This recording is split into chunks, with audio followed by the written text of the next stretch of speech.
Hello प्यारे बच्चों, नमस्कार। आप सभी का बहुत बहुत स्वागत है। आप लोगों का 5 फरवरी को पेपर रहेगा हिंदी विषय का। कक्षा 9वीं की बात कर रहा हूँ। कक्षा 9वीं का हिंदी के पेपर का यहाँ पर पूरा सॉल्यूशन लेकर मैं आप लोगों के लिए आ चुका हूँ। 2025 5 फरवरी 2025 को आप हिंदी का पेपर देने वाले हैं। 75 नंबर का पेपर रहेगा, जिसमें आपको 23 क्वेश्चन मिलेंगे, जिन क्वेश्चनों को आपको पूरा हल करना रहेगा।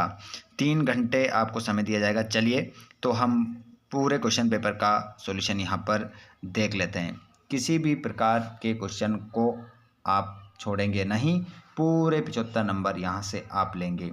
यहाँ से जो भी क्वेश्चन पेपर आपको बताए जा रहे हैं पूरे के पूरे वेरी वेरी इंपॉर्टेंट के साथ बताए जा रहे हैं। तो आप चाहते हैं कि आने वाले सभी वीडियो आपको मिलते रहें, तो चैनल को ज़रूर सब्सक्राइब करें और घंटी के बटन को ऑल पर कर लीजिएगा, जिससे आने वाले वीडियो का नोटिफिकेशन आपको मिल जाएगा। चलिए प्यारे बच्चों, तो बिना देर किए हम स्टार्ट करते हैं पहले क्वेश्चन से। सही विकल्प को चुनकर लिखना है। यहाँ पर देखिएगा, सही विकल्प आपका पहला है। हिंदी साहित्य का सर्वाधिक लोकप्रिय महाकाव्य है। देखिए यहाँ पर सबसे ज़्यादा लोगों को जो प्रिय महाकाव्य, लोगों का महाप्रिय काव्य है वो है रामचरितमानस। रामचरितमानस आपका आंसर होगा। मेघ आए किसकी रचना है? जो मेघ आए किसकी रचना है, तो इसमें आंसर हो जाएगा सर्वेश्वर दयाल सक्सेना। अगला क्वेश्चन देखेंगे, कामायनी है, तो कामायनी क्या है? ये एक महाकाव्य है और सभी बच्चे मुझे बताएंगे इस कामायनी महाकाव्य को किसने लिखा है। जल्दी से बताइए मुझे, कामायनी महाकाव्य किसके द्वारा लिखा गया है? कांजी हाउस का चौकीदार लालटेन लेकर आता था। क्या करने के लिए आता था? तो यहाँ पर आपका आंसर हो जाएगा हाजिरी लेने के लिए आता था। समास के प्रकार हैं, तो समास के कितने प्रकार होते हैं? 6 प्रकार होते हैं। अगले क्वेश्चन को देखेंगे, इस जल प्रलय में पाठ की विधा है। तो इस जल प्रलय में पाठ की जो विधा है उसमें आपका सही उत्तर हो जाएगा रिपोर्ताज। ये रिपोर्ताज था। क्वेश्चन नंबर 2 में रिक्त स्थानों की पूर्ति करना है। कैदी और कोयल दोनों ही क्या थे? देश के वासी थे। तो यहाँ पर आपका आंसर हो जाएगा गुलाम। ठीक है, गुलाम आपका यहाँ पर आंसर रहेगा। अगला क्वेश्चन, छंद के अंतिम वर्णों की आवृत्ति कहलाती है। तो छंद के अंतिम वर्णों की जो आवृत्ति होती है उसे कहते हैं तुक। उसे क्या कहते हैं? तुक आपका यहाँ पर आंसर होगा, तुक कहते हैं। अगला क्वेश्चन, करुण रस का स्थायी भाव होता है। करुण रस का स्थायी भाव होता है, तो यहाँ पर आपका आंसर हो जाएगा शोक आपका आंसर हो जाएगा। लेखिका महादेवी के बाबा फारसी और भाषा के जानकार थे, तो यहाँ पर आपका आंसर हो जाएगा उर्दू। इस खालिस्तान में आप लिखेंगे उर्दू के जानकार थे। अगला क्वेश्चन, अन्य भाषाओं के संपर्क के कारण हिंदी में आने वाले शब्द कहलाते हैं। तो उसे हम कहते हैं विदेशी शब्द। विदेशी आपका सही उत्तर हो जाएगा। अगले प्रश्न को आप देख लीजिए, रीढ़ की हड्डी विधा में लिखी गई रचना है। तो यहाँ पर रीढ़ की हड्डी जो है ये एकांकी विधा में लिखी गई रचना है। आगे देखते हैं, हम सत्य के रूप में देखेंगे। प्रश्न नंबर 3 में हम देखेंगे सत्य। प्यारे बच्चों, तो यहाँ पर पहला सत्य देखेंगे आप। सुमित्रानंदन पंत प्रकृति प्रेमी कवि थे, तो इसका आंसर आप क्या लगा देंगे? सत्य लगा देंगे। बिल्कुल सही बात है ये। खंड काव्य की कथावस्तु विस्तृत होती है। जी गलत बात है बच्चों, सीमित होती है ना। महाकाव्य की कथावस्तु क्या होती है? विस्तृत होती है। तो ये आंसर आपका आंसर होगा असत्य। ढांडे तिब्बत की सबसे खतरे की जगह है। सत्य। नाटक गद्य की गौण विधा है। जी असत्य बच्चों, ये आंसर। इसका आगे असर आ लगा लेना आप। मोटाई शब्द में ई प्रत्यय है, उपसर्ग है। जी असत्य है, ये तो प्रत्यय है क्योंकि उपसर्ग नहीं है ये। नानी के मन में देश की आज़ादी के प्रति जुनून था। बिल्कुल सत्य। चलो आगे चलते हैं हम अगले क्वेश्चन की ओर। सही जोड़ी का मिलान करके लिखना है। सही जोड़ी मिलाना है, गलती किसी प्रकार की नहीं करना है। कबीरदास, तो कबीरदास जी ने बाह्य आडंबरों का क्या किया है? विरोध किया है। उपमा अलंकार के अंग होते हैं कितने? 4। और अश्रु का तद्भव क्या हो जाएगा, आंसू हो जाएगा। और हरिशंकर परसाई को आप किससे मिला देंगे, हरिशंकर परसाई को आप मिलाएंगे प्रेमचंद के फटे जूते। और नैतिक का विलोम क्या हो जाएगा, अनैतिक। विभीषिका का आप मिला देंगे भयंकरता से। इस प्रकार आप अपनी जोड़ी को मिला लेंगे। यहाँ पर कुछ नंबर जो डले हैं ये गलत भी हैं, ठीक है। जो मैं आपको बता रहा हूँ वो ज़्यादा बेटर आंसर आपके रहेंगे। अगले क्वेश्चन है 5वां, जिसमें आपको क्या करना है, एक वाक्य में उत्तर देना है।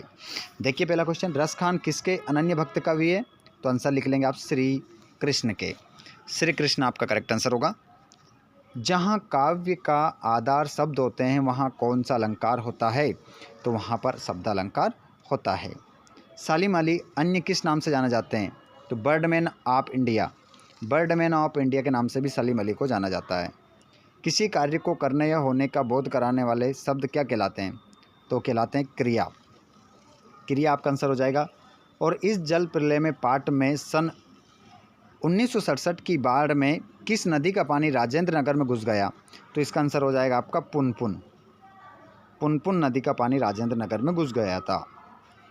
पुनपुन नदी लिख सकते हैं पीछे, ठीक है, पुनपुन नदी।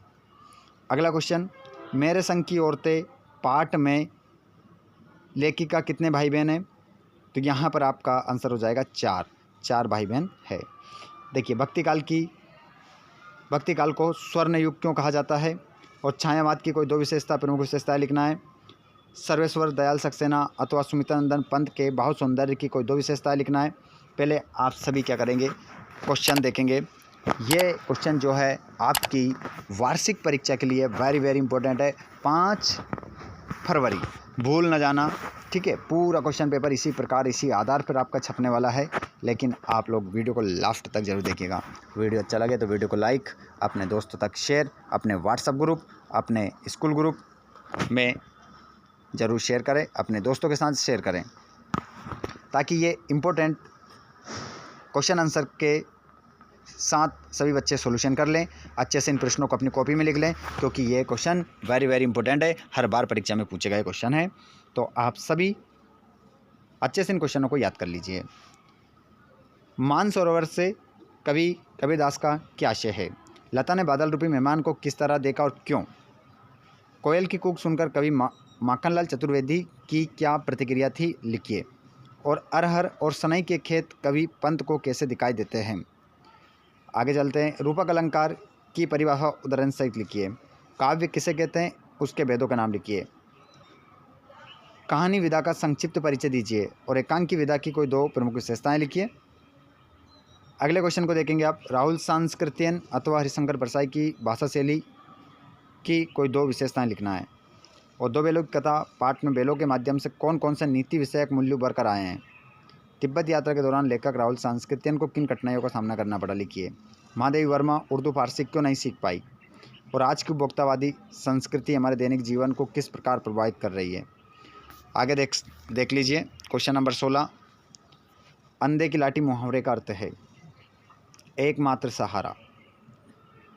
एकमात्र सहारा आपका आंसर हो जाएगा, एकमात्र सहारा। टेढ़ी की रोना, कठिन काम, कठिन काम आंसर हो जाएगा। निपात शब्द क्या है, किसी भी वाक्य में प्रयुक्त हो वे शब्दांश जो किसी वाक्य में प्रयुक्त होकर उस वाक्य पर जोर देने का काम करते हैं, उससे हम क्या कहते हैं, निपात शब्द कहते हैं। गोलाम्बर के पास जनसंपर्क की गाड़ी का ऐलान कर रही थी। लेखिका मृदुला गर्ग अपनी नानी से क्यों प्रभावित थी। आगे भी देख सकते हैं, पूरा क्वेश्चन पेपर है।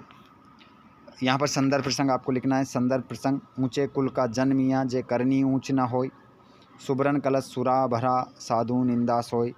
तो यहाँ पर आप इसको देख सकते हैं और इसके माध्यम से आप अपनी तैयारी को बेटर बना सकते हैं। ये अगर आपको समझ में नहीं आ रहा हो तो ये कर लीजिए। पहले संदर्भ लिखेंगे हम। प्रस्तुत पंक्तियाँ हमारी पाठ्य पुस्तक क्षितिज भाग 1 के काव्य खंड के पाठ कबीर की साखियों से लिया गया है। इसके रचिता कबीरदास जी हैं। इन पंक्तियों में मनुष्य के कर्म के बारे में बताया गया है, ठीक है। फिर इसका अर्थ लिखना हमें।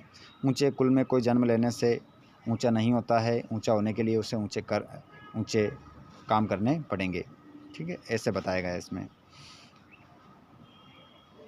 ये रसखान वाले पार्ट से ऊपर वाला, और यहाँ पर 2 बेलों की कथा से है।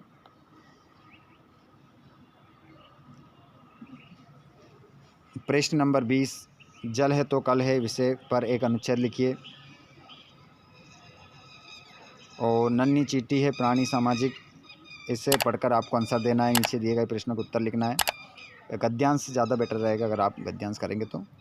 और यहाँ पर अपने कक्षा शिक्षक को अर्ध दिवस के अवकाश हेतु आवेदन पत्र लिखना है, और निबंध भी देख सकते हैं आप। अब देखिएगा सभी प्रश्नों के आंसर आप देखेंगे। देखिए प्रश्न नंबर 22 और 23 तो मैंने डाल रखा है, इसकी लिंक मैं आपको डिस्क्रिप्शन में दे रहा हूँ, वहाँ से अवकाश का प्रार्थना पत्र लिख लेंगे आप। ठीक है, पूरा ऐसा कैसे रहेगा, बस आधे दिन का अवकाश आप लिख लेंगे। बाकी इन प्रश्नों का आंसर आपको इसी में मिल जाएंगे, ढूंढेंगे तो। अनुच्छेद मैंने डाल रखे हैं, जल है तो कल है, ये अनुच्छेद मैंने डाल रखा है। गद्यांश पद्यांश आपका हो जाएगा। बाकी क्वेश्चन है, कुछ क्वेश्चन का आंसर मैंने बता दिए हैं आप लोगों को। एक जो कुछ क्वेश्चन बचे हैं, देखिए मैं आपको कहाँ दे रहा हूँ, इन सभी प्रश्नों के उत्तर दे रहा हूँ आपको टेलीग्राम पर। टेलीग्राम चैनल पर आपको इसके आंसर मिल जाएंगे। साथ ही टेलीग्राम चैनल पर आपको इन सभी के आंसर प्रोवाइड करवा दिए जाएंगे, जिससे आपकी तैयारी बेटर हो जाएगी और आप अपनी पढ़ाई को बेहतर तरीके से कर सकते हैं। ठीक है फ्रेंड्स, तो ये हो गया हमारा